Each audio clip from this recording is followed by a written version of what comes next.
क्या निवेदन करेंगे जो आपके पास है? पब्लिक से हम निवेदन करना चाहते हैं कि यह लोकशाही का जो इलेक्शन है हर 5 साल में आता है और ये हमारा बहुत गंभीर से लेना चाहिए, क्योंकि हमारा भविष्य ठहराता है। हमने पिछले 20 साल जाति धर्म के नाम पर बस हमें इमोशनल ब्लैकमेल किया गया। जब जब इलेक्शन आए इन्होंने दंगे फसाद किए, साथ में बैठ के पार्टियां की और इलेक्शन हमको जाति धर्म पर करके हमें एक पीढ़ी हमारा पूरा बर्बाद कर दिया है।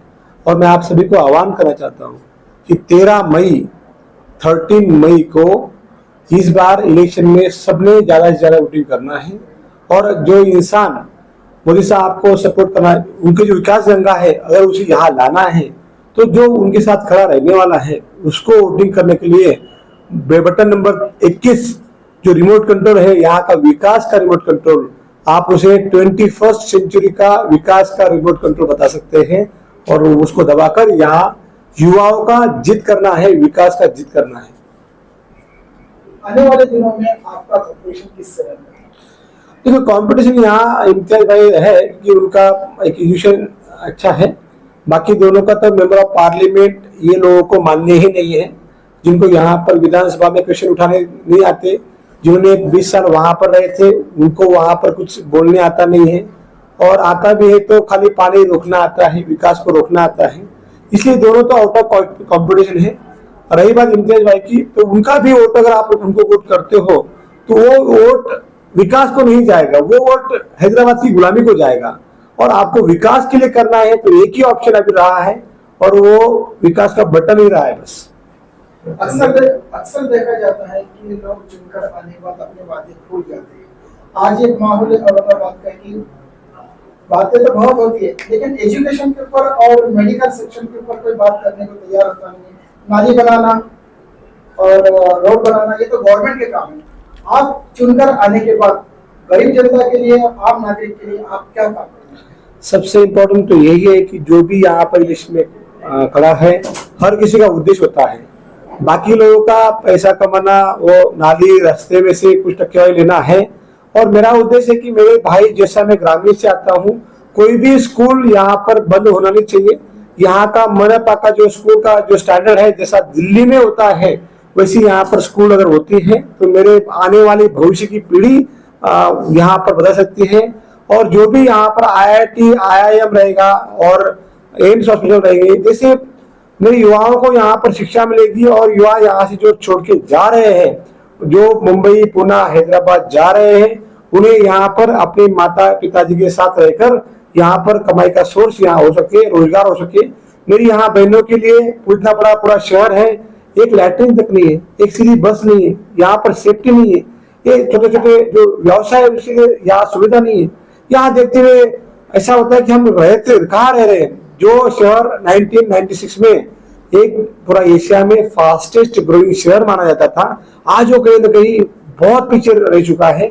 इसलिए हमें बहुत ज्यादा स्पीड से बुलेट ट्रेन अगर मोदी साहब की जाती है तो उसका यहाँ का ड्राइवर भी वैसे जाना चाहिए और वो उनकी डायरेक्शन की जो स्पीड है, स्पीड और डायरेक्शन साथ में चाहिए। अगर अलग डायरेक्शन में गया हैदराबाद तो कुछ विकास यहाँ हो नहीं पाएगा। अक्सर देखा जाता है सर कि गरीब आदमी को आज हॉस्पिटल तो हर किसी को लगा है, लेकिन महानगर पालिका के जितने भी हॉस्पिटल्स है उसमें वो सुविधा नहीं मिलती जो सुविधा आपके हॉस्पिटल में मिलती है। बिल्कुल, तो वो लोग आपका हॉस्पिटल अफोर्ड नहीं कर पाते, ऐसे लोगों के लिए आप क्या करते हैं? आपको मैं बताना चाहता हूँ कि ये शहर के हॉस्पिटल के सभी डॉक्टर, मैं भी हूँ, सभी डॉक्टर, ग्रामीण के डॉक्टर, हमने कोविड में इतना अच्छा समर्पण दिया था, निस्वार्थ काम किया था। हमारी यहाँ की डॉक्टर की छवि महाराष्ट्र में नहीं पूरे भारतवर्ष में उसका नाम लिया गया था और उसी को नजरअंदाज नहीं कर सकते हैं। उसके लिए हम लोग यहाँ पर मेडिकल टूरिज्म का बड़ा सेक्टर बना सकते हैं। साथ ही साथ में जो गवर्नमेंट यहाँ पर कॉलेज है और म्यूनिसिपल कॉर्पोरेशन की जो भी हॉस्पिटल्स है और एम्स जैसे यहाँ पर आना चाहिए। मैं डॉक्टर हूँ, मुझे वहाँ का प्रश्न पता है, उसका डायग्नोसिस भी पता है, उसका ट्रीटमेंट एक डॉक्टर ही कर पाएगा।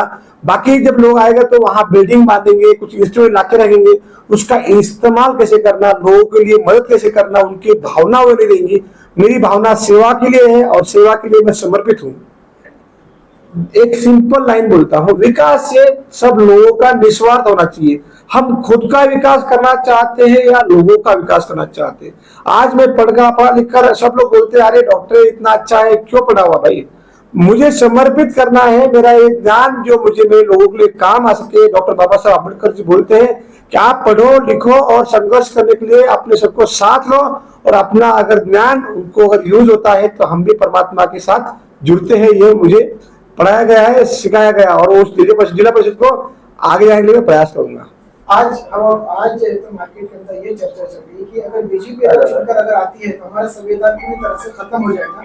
इनको आप क्या आह्वान करना चाहेंगे कि क्या सही है क्या झूठ है? बिल्कुल गलत है।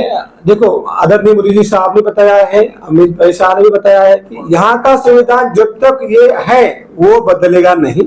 संविधान बदलता नहीं है। हाँ बेशक, जैसे पहले हमारे यहाँ मोबाइल नहीं था तो वहां जब उस समय जो कार्यक्रिया था वो अलग था, कम्युनिकेशन अलग था। अभी मोबाइल आ चुका है तो उसके हिसाब से क्राइम की भाषा भी बदल रही है।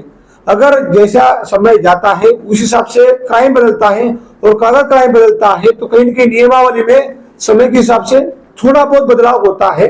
संविधान बदलना ये खाली अपोजिशन पार्टी का उसमें आरोप होता है। संविधान कोई बदलने वाला है नहीं। और डॉक्टर बाबा साहब अम्बेडकर जी साहब ने बहुत बताया है कि टाइम टाइम पे ये माइनर चेंजेस हमारे इंसान के, मेरे बहुजन के जो ग्रामीण में है, जो निचला वर्ग है, उसे ऊपर लाने के लिए जो जो कर सके, हम सबको इक्वल कैसा आ सके उसके लिए प्रयास करने के लिए ये संविधान है। और ये संविधान जब तक रहेगा, जब तक यहाँ इंसान रहेगा, जब तक यहाँ लोकशाही रहेगी। औरंगाबाद में ये भी चर्चा चालू है कि जो पढ़ा लिखा इंसान इंटर देने के बाद आपका नाम आ रहा है। आप जब चुनकर आएंगे तो हम जैसे यंग जनरेशन जो यहाँ पर पढ़ाई के लिए स्ट्रगल कर रहे हैं, जिनको कुछ कारण की वजह से औरंगाबाद छोड़ के पूना जाना पड़ता है, तो ऐसे जो जवान बच्चे हैं जो पढ़ना चाहते हैं उनको आपकी तरफ से क्या सुविधा मिलेगी? मैं आपको बताना चाहता हूँ, मैं एक मेरे खुद के तौर पर लेवल पर यहाँ एक 50 बेड का हॉस्टल किया है, फ्री ऑफ कॉस्ट है। जो मैंने सहा 10 बाय 10 के रूम में हम 7 बच्चे थे, खुद खाना बनाया, खाना करना था। आज 50 बच्चे मैं कर रहा हूँ, पर अगर गवर्नमेंट में आता हूँ तो हर तालुका के लिए यहाँ एक हॉस्टल रहेगा जो एमपीएससी यूपीएससी का जो एस्पिरेंट के लिए काम करेगा। और यहाँ पर होने वाला मेडिकल और इंजीनियरिंग मैं आज भी करता हूँ। एक हर साल एक गरीब मेडिकल का बच्चा उसे मैं फ्री ऑफ कॉस्ट एजुकेशन देता हूँ। तो मैं जानता हूँ उसकी शिक्षा का महत्व क्या है और उसमें आने वाली परेशानियां क्या है। आपको बताना चाहता हूँ, यहाँ पर जो विद्यार्थियों को अच्छा एजुकेशन मिलता है, आईआईटी आईआईएम, उसके लिए यहाँ आईआईटी लाना, आईआईएम लाना, अच्छी यूनिवर्सिटी लाना, एम्स हॉस्पिटल लाना, बड़े कॉलेज यहाँ पर लाना, उनकी शिक्षा यहाँ पर हो, और शिक्षा होने के बाद में उनको जॉब के लिए बाहर जाना ना पड़े, उसके लिए यहाँ पर इंडस्ट्री लाना बहुत जरूरी रहेगा। और जो मेरे भाई हैं जिसको वहां पर कहीं ना कहीं कम मार्क मिलते हैं, उनके लिए लघु उद्योग जैसे कि ट्रेनिंग देती है, उसके लिए बढ़ावा देना। हर महीने में हम कम से कम 1,500 से 2,000 युवाओं को उस सही डायरेक्शन में जाने के लिए प्रयास कर सकते हैं, और ये आसान है, बिल्कुल आसान है। एक आखिरी सवाल ये है कि आप औरंगाबाद के पब्लिक को क्या निवेदन और क्या वो करेंगे कि हमें वोट दें? बिल्कुल, हम बताना चाहते हैं कि आप इस बार जाति धर्म के नाम पर वोट देना बंद कर दीजिए। वैसे भी हमने अभी तक किया नहीं है, यहाँ से अभी इस बार अब करने वाले नहीं है। और ये अभी इलेक्शन जैसे जैसे पास में आएगा, कोई ना कोई दंगा फसाद या कोई ना कोई जाति धर्म पे वोटिंग के लिए आपको अंदर से फोर्स किया जाएगा, कुछ लालच दिया जाएगा। रोजगार हमें भी अपने पास है, मंत्री जी भी है, तो टेम्पररी आपको रोजगार हमें दे सकते हैं उनके। तो ये टेम्पररी नहीं रह सकते, परमानेंट सोचो जहाँ युवा का भविष्य रहेगा। मेरी माता भगिनी रहेंगे, जो युवा है उन्होंने ठान लिया है, और जो मेरी माता भगिनी है वो भी अपने बच्चों का भविष्य जानती है।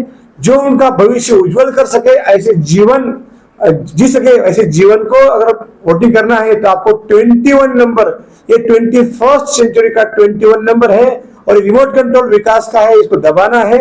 और हम सबके हाथ में ये विकास का रिमोट रहेगा। ये मेरा विकास नहीं है, ये मेरी लड़ाई नहीं है, हम सबकी है। यहाँ समय बहुत कम है, कम समय में मैं आप सभी को, यहाँ पर डॉक्टर्स बोलेंगे कि हमको बताया नहीं, यहाँ बहुत सारे लोग बोलेंगे यार ये तो हमारे दोस्त है, बताया नहीं। उतना समय नहीं है, आप सबने ये लड़ाई को लड़ना है। हर किसी ने 10, 20, 30, 100 लोगों को आगे लेके जाना है, और इस लड़ाई को आसानी से लड़ना है। बस आपका नाम और आपकी निशानी और कितना नंबर का बटन है? मेरा नाम डॉक्टर जीवन राजपूत है, मैं न्यूरो सर्जन हूँ, वकील हूँ, और मेरी निशानी है टीवी का रिमोट कंट्रोल, और उसका नंबर है आगे 21, जो कि सेकंड पेज पे आएगा। 21 नंबर देखना है, डॉक्टर जीवन राय को देखना है, और टीवी का रिमोट कंट्रोल देखकर दबाना है। Thank you.